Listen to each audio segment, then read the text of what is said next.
Hi friends, ಎಲ್ಲರೂ ಹೇಗಿದ್ದೀರಾ? I hope ಎಲ್ಲರೂ ಕೂಡ ಚೆನ್ನಾಗಿದ್ದೀರಾ ಅಂತ ಭಾವಿಸ್ತಾ ಇವತ್ತಿನ ಒಂದು ವಿಡಿಯೋನ ನಾನು ಶುರು ಮಾಡ್ತಾ ಇದ್ದೀನಿ. ಇವತ್ತು ಬಂದ್ಬಿಟ್ಟು ಫ್ರೈಡೆ, ಇವತ್ತು ಗಣರಾಜ್ಯೋತ್ಸವ. ಎಲ್ಲರಿಗೂ ಕೂಡ ಗಣರಾಜ್ಯೋತ್ಸವದ ಶುಭಾಶಯಗಳು. ನಾನು ಬೆಳಗ್ಗೆನಿಂದ ನಾನು ವ್ಲಾಗ್ನ ಶುರು ಮಾಡ್ತಾ ಇದ್ದೀನಿ. ಈ ಒಂದು ವಿಡಿಯೋ ನಿಮ್ಮೆಲ್ಲರಿಗೂ ಕೂಡ ಇಷ್ಟ ಆಗುತ್ತೆ ಅಂತ ಭಾವಿಸ್ತಾ ಇವತ್ತಿನ ಒಂದು ವಿಡಿಯೋನ ಶುರು ಮಾಡ್ತಾ ಇದ್ದೀನಿ. ಈ ಒಂದು ವಿಡಿಯೋ ನಿಮಗೆ ಸ್ವಲ್ಪನಾದರೂ ಇಷ್ಟ ಆದರೆ ಒಂದು ಲೈಕ್ ಕೊಡೋದನ್ನ ಮರಿಬೇಡಿ, ಹಾಗೆ ಸಬ್ಸ್ಕ್ರೈಬ್ ಮಾಡ್ಕೊಳ್ಳೋದನ್ನ ಕೂಡ ಮರಿಬೇಡಿ. ಇವತ್ತಿನ ಬೆಳಗಿನ ತಿಂಡಿ ಬಂದ್ಬಿಟ್ಟು ದೋಸೆ.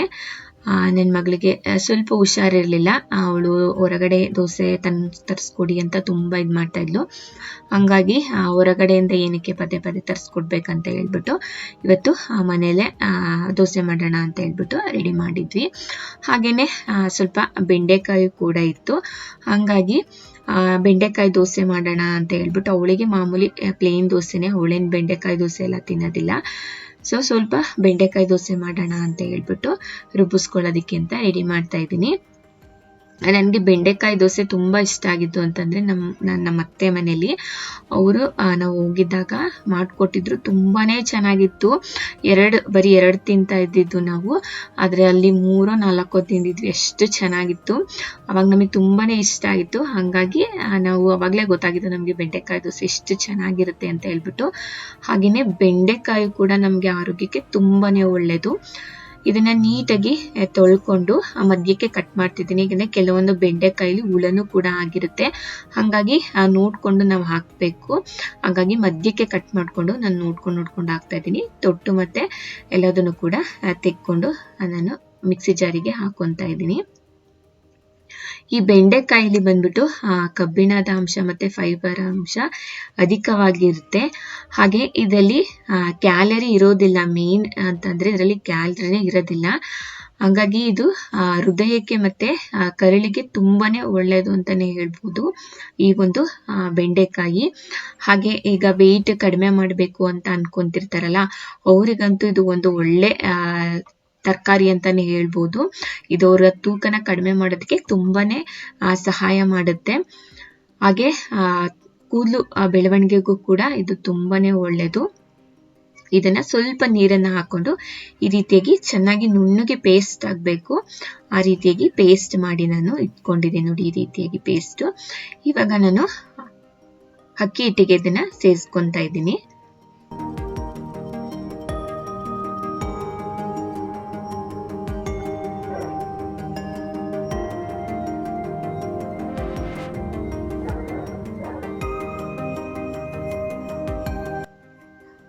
ಇದನ್ನ ಸೇರಿಸ್ಕೊಂಡಾದ್ಮೇಲೆ ಇದಕ್ಕೆ ಸ್ವಲ್ಪ ಉಪ್ಪನ್ನ ಹಾಕೊಂಡು ಇದನ್ನ ಚೆನ್ನಾಗಿ ಮಿಕ್ಸ್ ಮಾಡ್ಕೊತಾ ಇದ್ದೀನಿ. ಇದು ಸ್ವಲ್ಪ ಲೋಳೆ ತರಾನೇ ಇರೋದ್ರಿಂದ ಸ್ವಲ್ಪ ಲೋಳೆ ತರಾನೇ ಅಂತ ಅನ್ಸುತ್ತೆ ಅಕ್ಕಿ ಹಿಟ್ಟು, ಆದ್ರೂ ಕೂಡ ಚೆನ್ನಾಗಿ ಬರುತ್ತೆ ಇದು ದೋಸೆ. ಈ ರೀತಿಯಾಗಿ ಚೆನ್ನಾಗಿ ಇದನ್ನ ಮಿಕ್ಸ್ ಮಾಡ್ಕೊತಾ ಇದ್ದೀನಿ. ಇವಾಗಂತೂ ಹೃದಯದ ಸಮಸ್ಯೆ ತುಂಬಾನೇ ಹೆಚ್ಚಾಗಿದೆ. ಹಾಗಾಗಿ ಈ ರೀತಿಯಾಗಿ ನಾವು ಒಂದು ಹೆಲ್ದಿ ಫುಡ್ ಅನ್ನ ತಗೊಳ್ಳೋದ್ರಿಂದ ನಮ್ಮ ಹೃದಯಕ್ಕೂ ಕೂಡ ತುಂಬಾನೇ ಒಳ್ಳೇದು ಅಂತಾನೆ ಹೇಳ್ಬೋದು. ಇವಾಗ ಇದನ್ನ ಎತ್ತಿಟ್ಕೊಂಡು ಇವಾಗ ನಾನು ಚಟ್ನಿಗೆ ರೆಡಿ ಮಾಡ್ಕೊತಾ ಇದ್ದೀನಿ. ನನ್ನ ಮಗಳಿಗೆ ಸ್ವಲ್ಪ ಹುಷಾರಿಲ್ಲದೆ ಇರೋದ್ರಿಂದ ಇವತ್ತು ಅಮೃತ ಪ್ರಾಶನ ಕೂಡ ಇದೆ 26ನೇ ತಾರೀಕು. ಹಂಗಾಗಿ ಸ್ವಲ್ಪ ನೋಡಬೇಕು, ಹುಷಾರಿಲ್ಲ ಅಂತ ಹೇಳಿದ್ರೆ ಕೊಡೋದಿಲ್ಲ. ಹಾಗಾಗಿ ಯಾವ ರೀತಿಯಾಗಿರುತ್ತೆ, ಕೊಡ್ತಾರೋ ಇಲ್ವೋ ಅನ್ನೋದು ಒಂದು ಟೆನ್ಷನ್ ಆಗಿದೆ. ಯಾಕೆಂದರೆ 1 ತಿಂಗಳು ಕೂಡ ಮಿಸ್ ಮಾಡಬಾರ್ದು ಅನ್ನೋದು ನಮ್ಮ ಒಂದು ಉದ್ದೇಶ. ಅದು ತುಂಬಾನೇ ಒಳ್ಳೆಯದು. ಆದಷ್ಟು ಅವಳಿಗೆ ಕೊಡಿಸ್ತಾ ಇರೋದ್ರಿಂದ ಅವಳಿಗೆ ಆದಷ್ಟು ಜ್ವರ ಬರೋದು ಕಡಿಮೆ ಆಗಿದೆ. ನಾವು ಅಬ್ಸರ್ವ್ ಮಾಡ್ದಂಗೆ ಒಂದು 7-8 ತಿಂಗಳಿಂದ ನಾವು ಕೊಡಿಸ್ತಾ ಇದ್ದೀವಿ. ಒಳ್ಳೆ ರಿಸಲ್ಟ್ ಕೂಡ ಬಂದಿದೆ ಅಮೃತ ಪ್ರಾಶನ ಕೊಡಿಸೋದ್ರಿಂದ. ಆದಷ್ಟು ಅವಳಿಗೆ ಕಾಯಿಲೆ ಬೀಳೋದು ಕಡಿಮೆ ಆಗ್ತಾ ಇದೆ ಅಂತಾನೆ ಅನ್ಕೋಬಹುದು. ಇವಾಗ ನಾನು ದೊಡ್ಡ ಪಾತ್ರೆಯಲ್ಲಿ ನಾನು ಇವತ್ತು ಚಟ್ನಿ ಮಾಡ್ತಾ ಇದ್ದೀನಿ. ಇದು ನಮ್ಮ ಮನೆ ಮೇಲೇನೆ ಒಂದು ಪಾಟಲ್ಲಿ ಹಾಕೊಂಡಿರೋದು. ತುಂಬಾನೇ ಚೆನ್ನಾಗಿ ಬಂದಿತ್ತು. ಅದು ತುಂಬಾ ದೊಡ್ಡ ಎಲೆಗಳಿರ್ಲಿಲ್ಲ, ಎಲ್ಲ ಪುಟಾಣಿ ಎಲೆಗಳೇ ಇತ್ತು. ಹಂಗಾಗಿ ಪುಟಾಣಿ ಎಲೆಗಳನ್ನೇ ತಗೊಂಡ್ ಬಂದಿದ್ದೀನಿ. ಕೆಲವೊಂದೊಂದು ಮಾತ್ರ ದೊಡ್ಡ ಎಲೆಗಳನ್ನ ತಗೊಂಡ್ ಬಂದಿದ್ದೀನಿ. ಈ ದೊಡ್ಡ ಪತ್ರೆನೂ ಅಷ್ಟೇ ನಮ್ಗೆ ಆರೋಗ್ಯಕ್ಕೆ ತುಂಬಾನೇ ಒಳ್ಳೇದು. ಈ ದೊಡ್ಡ ಪತ್ರೆ ಶೀತ, ಕೆಮ್ಮು, ನೆಗಡೆ ಈ ರೀತಿಯಾಗಿ ಆಗಿರುತ್ತಲ್ಲ, ಇವರು ಕಷಾಯ ಮಾಡ್ಕೊಂಡು ಕುಡಿಯೋದ್ರಿಂದ ಇದು ಬೇಗನೆ ಹುಷಾರಾಗುತ್ತೆ. ಮತ್ತೆ ಕಜ್ಜಿ, ತುರ್ಕೆ, ಕೆಂಪು ಗುಳ್ಳೆಗಳಾಗ್ತಾ ಇರುತ್ತೆ ನೋಡಿ ಮೈಯಲ್ಲೆಲ್ಲ, ಅಂಥವ್ರಿಗೆ ಇದನ್ನ ಮೈಗೆಲ್ಲ ಹಚ್ಕೊಳ್ಳೋದ್ರಿಂದ ತುಂಬಾನೇ ಕಡಿಮೆ ಆಗುತ್ತೆ. ಇದು ನಾನು ಕೂಡ ಎಕ್ಸ್ಪೀರಿಯನ್ಸ್ ಮಾಡ್ಕೊಂಡಿದ್ದೀನಿ, ಯಾಕೆಂದ್ರೆ ನನಗೂ ಸ್ವಲ್ಪ ಗುಳ್ಳೆ ಗುಳ್ಳೆ ತರ ಆಗ್ಬಿಟ್ಟಿತ್ತು ಮೈಲೆಲ್ಲ. ಅವಾಗ ಇದು ಹಚ್ಕೊಂಡಾಗ ಕಡಿಮೆ ಆಗಿತ್ತು. ಹಾಗೇನೆ ಇದಕ್ಕೆ ಬಂದ್ಬಿಟ್ಟು ನಾನು ಸ್ವಲ್ಪ ಕಾಯಿ, ಹಸಿರು ಮೆಣಸಿನಕಾಯಿ, ಹಾಗೆ ಕಡಲೆ, ಸ್ವಲ್ಪ ಜೀರಿಗೆ, ಬೆಳ್ಳುಳ್ಳಿ ಹಾಕೊಂತ ಇದ್ದೀನಿ. ಫಸ್ಟ್ ನಾನು ಆ ದೊಡ್ಡ ಪತ್ರೆನ ಸ್ವಲ್ಪ ಫ್ರೈ ಮಾಡ್ಕೊತಾ ಇದ್ದೀನಿ, ಸ್ವಲ್ಪ ಎಣ್ಣೆನ ಹಾಕೊಂಡು. ಇದು ನೀರ್ ಅಂಶ ಇರುತ್ತಲ್ವ ದೊಡ್ಡ ಪತ್ರೆದು, ಆ ನೀರಿನ ಅಂಶ ಎಲ್ಲದೂ ಕೂಡ ಹೋಗ್ಬೇಕು. ಅಲ್ಲಿ ತನಕ ನಾವು ಸ್ವಲ್ಪ ಫ್ರೈ ಮಾಡ್ಕೊಬೇಕಾಗತ್ತೆ. ಕೆಲವ್ರಿಗೆ ಇದು ಸ್ಮೆಲ್ ಅಂತ ಅಂದ್ರೇನೆ ಆಗೋದಿಲ್ಲ, ಆದ್ರೆ ಇದ್ರಲ್ಲಿ ಎಷ್ಟೊಂದು ಆರೋಗ್ಯವಾದಂತ ಗುಣಗಳಿರುತ್ತೆ.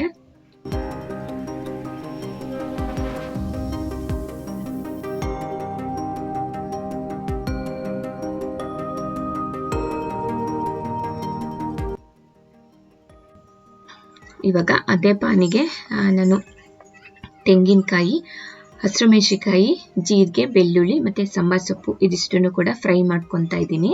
ಒಣಮೆಣಸಿನಕಾಯಿ ಇದ್ರೆ ಒಣಮೆಣಸಿನಕಾಯಿನೂ ಕೂಡ ಹಾಕೊಬಹುದು. ಹಾಗೆ ಇದಕ್ಕೆ ಸ್ವಲ್ಪ ಹುಣಸೆಹಣ್ಣು ಕೂಡ ಹಾಕೊಬಹುದು. ಅದೇ ನಮ್ಮನೆ ಹುಣಸೆಹಣ್ಣು ತಿಂದ್ರೆ ಸ್ವಲ್ಪ ಗ್ಯಾಸ್ಟ್ರಿಕ್ ಅಂತ ಹೇಳ್ತಾರೆ, ಅಂದ್ರೆ ಹುಳಿ ಅಂಶ ತಿಂದ್ರೆ. ಹಂಗಾಗಿ ನಾನು ಹುಣಸೆಹಣ್ಣ ನಾವು ಯಾವ್ದಕ್ಕೂ ಅಷ್ಟೊಂದು ಹುಣಸೆಹಣ್ಣ ನಾವು ಯೂಸ್ ಮಾಡೋದೇ ಇಲ್ಲ, ತುಂಬಾನೇ ಅಂದ್ರೆ ತುಂಬಾನೇ ಕಡಿಮೆ. ಸ್ವಲ್ಪ ಹುಳಿ ಇದ್ರೂ ಕೂಡ ಗ್ಯಾಸ್ಟ್ರಿಕ್ ಅಂತ ಅಂತಾರೆ.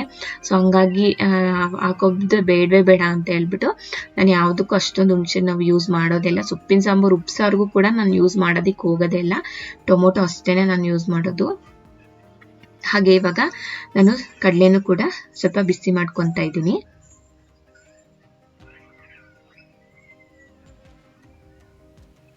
ಇವಾಗ ಇದಕ್ಕೆ ಸ್ವಲ್ಪ ನೀರನ್ನ ಸೇರಿಸ್ಕೊಂಡು ನುಣ್ಣಗೆ ರುಬ್ಬಿಸ್ಕೊಬೇಕು. ಇದಕ್ಕೆ ಸ್ವಲ್ಪ ಉಪ್ಪನ್ನ ಸೇರಿಸ್ಕೊತಾ ಇದ್ದೀನಿ. ತುಂಬಾನೇ ಟೇಸ್ಟ್ ಚೆನ್ನಾಗಿರುತ್ತೆ, ಮತ್ತೆ ಹೆಲ್ದಿ ಬೆನಿಫಿಟ್ ಕೂಡ ಇರುತ್ತೆ ದೊಡ್ಡ ಪತ್ರೆಯಲ್ಲಿ.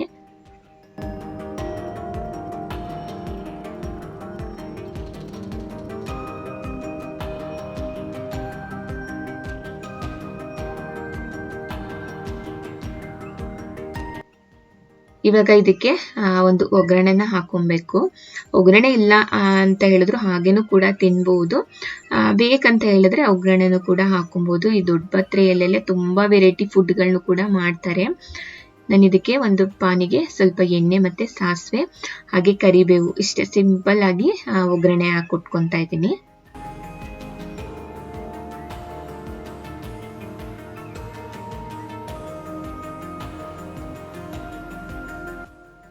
ನಾನು ದೊಡ್ಡ ಪತ್ರೆ ಚಟ್ನಿನ ಇದೇ ಫಸ್ಟ್ ಟೈಮ್ ಮಾಡಿದ್ದು. ತುಂಬಾನೇ ಚೆನ್ನಾಗಿತ್ತು, ಮನೆಯವ್ರು ಎಲ್ಲರಿಗೂ ಕೂಡ ತುಂಬಾನೇ ಇಷ್ಟ ಆಯ್ತು.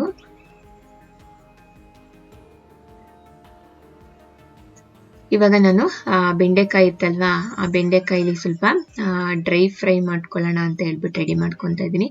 ಆಕ್ಚುಲಿ ಬೆಂಡೆಕಾಯಿ ಪಲ್ಯ ಮಾಡಬೇಕು ಅಂತಾನೆ ಅನ್ಕೊಂಡಿದ್ದು, ಏನು ಜಾಸ್ತಿ ಇತ್ತಲ್ಲ ಅಂತ ಹೇಳ್ಬಿಟ್ಟು. ಅದಾದ್ಮೇಲೆ ಬೇಡ ಬೆಂಡೆಕಾಯಿದು ಸಾಂಬಾರ್ ಏನಾದ್ರು ಮಾಡ್ಕೊಳ್ಳೋಣ ಅಂತ ಹೇಳ್ಬಿಟ್ಟು ಆಲೂಗಡ್ಡೆ ತಂದಿದ್ರು ಹಾಕೋದಾಗ, ಹಾಗಾಗಿ ಆಲೂಗಡ್ಡೆ ಪಲ್ಯನೇ ಮಾಡ್ಕೊಂಡ್ಬಿಡೋಣ ಈ ಬೆಂಡೆಕಾಯಿದು. ಮಧ್ಯಾಹ್ನಕ್ಕೆ ಗೊಜ್ಜು ತರ ಮಾಡ್ಕೊಳ್ಳೋಣ ಸಾಂಬಾರು ಅಂತ ಅನ್ಕೊಂಡಿದ್ದು. ಬೆಂಡೆಕಾಯಿನ ಮಧ್ಯಕ್ಕೆ ಈ ರೀತಿಯಾಗಿ ಕಟ್ ಮಾಡ್ಕೊತಾ ಇದ್ದೀನಿ. ಏನಾದರೂ ಹುಳ ಇದ್ರೂ ಕೂಡ ಗೊತ್ತಾಗುತ್ತೆ. ಮತ್ತೆ ಆ ಮಸಾಲೆನ ಮಾಡ್ತೀನಲ್ವಾ, ಆ ಮಸಾಲೆನ ಕೂಡ ತುಂಬೋದಕ್ಕೆ ಈ ರೀತಿಯಾಗಿ ಮಧ್ಯಕ್ಕೆ ನಾನು ಕಟ್ ಮಾಡ್ಕೊತಾ ಇದ್ದೀನಿ. ಇದೇನಾದರೂ ತಿಳಿ ಸಾಂಬಾರ್ ಆ ರೀತಿಯಾಗಿ ಎಲ್ಲ ಮಾಡಿಕೊಂಡು ಏನಾದರೂ ಶೀತ ಕೆಮ್ಮು ಆ ಥರ ಏನಾದಾಗ ಈ ರೀತಿಯಾಗಿ ಬೆಂಡೆಕಾಯ್ದು ಡ್ರೈ ಆಗಿ ಫ್ರೈ ಮಾಡಿಕೊಂಡ್ರೆ ಮಾತ್ರ ತುಂಬಾನೇ ಚೆನ್ನಾಗಿರುತ್ತೆ. ನೀವು ಒಂದು 4 ಮಾಡ್ಕೊಂಡ್ಬಿಟ್ರೆ ಸಾಕು ಒಬ್ಬರಿಗೆ, ತುಂಬಾನೇ ಚೆನ್ನಾಗಿರುತ್ತೆ ಮಾತ್ರ. ಇವಾಗ ಇದಕ್ಕೆ 1 ಟೇಬಲ್ ಸ್ಪೂನ್ ಅಷ್ಟು ಖಾರದ ಪುಡಿ, 1 ಟೇಬಲ್ ಸ್ಪೂನ್ ಅಷ್ಟು ಚಾಟ್ ಮಸಾಲ, 1 ಟೇಬಲ್ ಸ್ಪೂನ್ ಅಷ್ಟು ಗರಂ ಮಸಾಲ, ಹಾಗೆ 1 ಟೇಬಲ್ ಸ್ಪೂನ್ ಅಷ್ಟು ಚಿಕನ್ ಮಸಾಲಾನ ಸೇರಿಸ್ಕೊತಾ ಇದ್ದೀನಿ. ಈ ರೀತಿಯಾಗಿ ಚಿಕನ್ ಮತ್ತೆ ಮಟನ್ ಮಸಾಲಾನ ಸೇರಿಸ್ಕೊಂಡ್ರೆ ಸೇಮ್ ನಾವು ನಾನ್ ವೆಜ್ ತಿನ್ನೋ ರೀತಿಯಾಗೇ ಇರುತ್ತೆ ಅಂತಾನೆ ಹೇಳ್ಬೋದು. ನನ್ನ ಯಜಮಾನ್ರು ಕೊಟ್ಟಿದ್ದಕ್ಕೆ ಸೇಮ್ ಫಿಶ್ ಫ್ರೈ ತರನೇ ಇದೆ ಅಂತ ಹೇಳ್ತಾ ಇದ್ರು. ಇವಾಗ ನಾನ್ ವೆಜ್ ಏನಾದರೂ ತಿನ್ನಲ್ಲ, ವೆಜಿಟೇಬಲ್ ಅಷ್ಟೇ ವೆಜಿಟೇರಿಯನ್ಸ್ ಅಂತ ಹೇಳಿದ್ರೆ ಈ ರೀತಿಯಾಗಿ ಮಾಡ್ಕೊಬೋದು, ತುಂಬಾನೇ ಚೆನ್ನಾಗಿರುತ್ತೆ. ಇವಾಗ ಇದಕ್ಕೆ ಸ್ವಲ್ಪ ಉಪ್ಪು ಮತ್ತೆ ನೀರನ್ನ ಹಾಕೊತಾ ಇದ್ದೀನಿ. ಈ ಮಸಾಲೆನ ಸ್ವಲ್ಪ ಗಟ್ಟಿಯಾಗಿ ಮಾಡ್ಕೊಬೇಕು, ಆದಷ್ಟು ತೆಳುವಾಗಿ ಮಾಡ್ಕೊಳ್ಳೋದಿಕ್ಕೆ ಹೋಗ್ಬಾರ್ದು, ಚೆನ್ನಾಗಿರೋದಿಲ್ಲ. ಇವಾಗ ಒಂದೊಂದೇ ಬೆಂಡೆಕಾಯಿಗೆ ಈ ರೀತಿಯಾಗಿ ಮಧ್ಯಕ್ಕೆ ನಾನು ಹಾಕೊತಾ ಇದ್ದೀನಿ. ಮತ್ತೆ ಇದು ಬೇಗನೂ ಕೂಡ ಆಗೋಗುತ್ತೆ. ಒಂದು 4-5 ನಿಮಿಷ ಅಷ್ಟೇ ಸಾಕು ನಾವು ಫ್ರೈ ಮಾಡ್ಕೊಂಡ್ರೆ ಬೇಗನೂ ಕೂಡ ಬೆಂದೋಗುತ್ತೆ ಬೆಂಡೆಕಾಯಿ.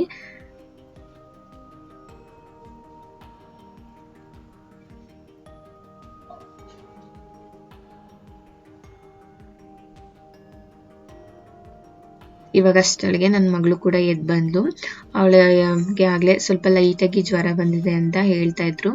ಸೊ ಹಂಗಾಗಿ ಅವಳಿಗೆ ಸಿರಪ್ಪು, ಗ್ಯಾಸ್ಟ್ರಿಕ್ದು ಮತ್ತು ಶೀತದ್ದು ಎಲ್ಲದನ್ನು ಕೂಡ ಕುಡಿಸ್ಬಿಟ್ಟು ಅವಳಿಗೆ ತಿಂಡಿ ತಿನ್ಸಾದ್ಮೇಲೆ ನಾನು ಮತ್ತೆ ಇದನ್ನು ಶುರು ಮಾಡ್ತಾ ಇದ್ದೀನಿ. ಆಲ್ರೆಡಿ 10 ಗಂಟೆ ಆಗೋಗ್ಬಿಟ್ಟಿತ್ತು. ನಮಗೇನಾದರೂ ಮಕ್ಳಿಗೇನಾದರೂ ಹುಷಾರಿಲ್ಲ ಅಂತಂದರೆ ನಮ್ಮ ಗಮನ ಎಲ್ಲದು ಅಲ್ಲೇ ಇರುತ್ತೆ. ಹಂಗಾಗಿ ಅವಳು ಸಿರಪ್ ಕುಡಿಯೋಕ್ಕೆ ಇದು ಮಾಡೋಕ್ಕೆ ಬೇರೆಯವ್ರ ಹತ್ರ ಸ್ವಲ್ಪ ಹಠ ಮಾಡ್ತಾಳೆ.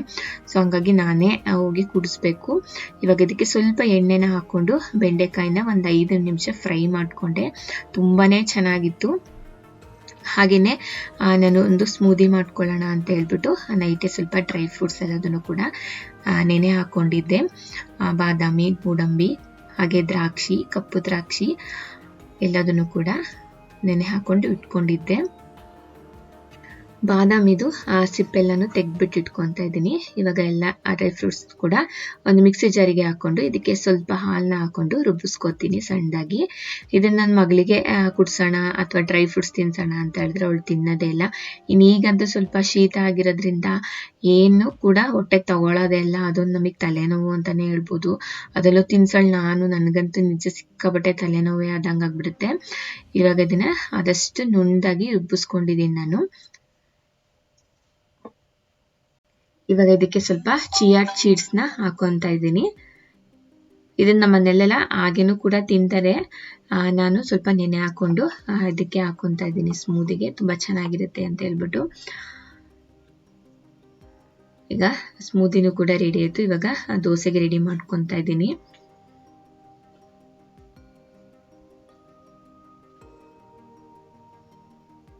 ದೋಸೆನೂ ಅಷ್ಟೇ ತುಂಬಾನೇ ಚೆನ್ನಾಗಿ ಬಂತು.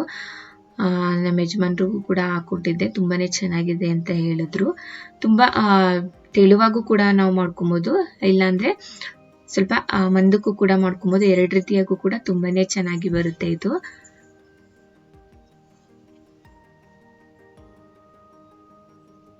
ನಾನು ತಿನ್ನೋದು 2 ದೋಸೆ ಅಷ್ಟೇ. ಆ 2 ದೋಸೆಲೂ ಕೂಡ ನಾನು ಕಂಪ್ಲೀಟ್ ಮಾಡೋದೇ ಇಲ್ಲ ಒಂದೊಂದು ದಿನ. ಹಂಗಾಗಿ 2 ದೋಸೆ ಅದು ನಾನು ಪುಟ್ಟದಾಗೆ ಹಾಕೊಳ್ಳೋದು.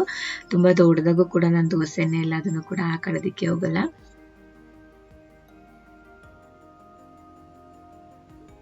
ಇವಾಗ ನನ್ನ ಒಂದು ಬ್ರೇಕ್ಫಾಸ್ಟ್ನ ಮುಗಿಸ್ಕೊತಾ ಇದ್ದೀನಿ. ಆಗಲೇ ಟೈಮ್ ತುಂಬಾ ಆಗೋಗ್ಬಿಟ್ಟಿತ್ತು. 11 ಗಂಟೆ 11:15 ಆಗೋಗ್ಬಿಟ್ಟಿತ್ತು ಆಲ್ರೆಡಿ.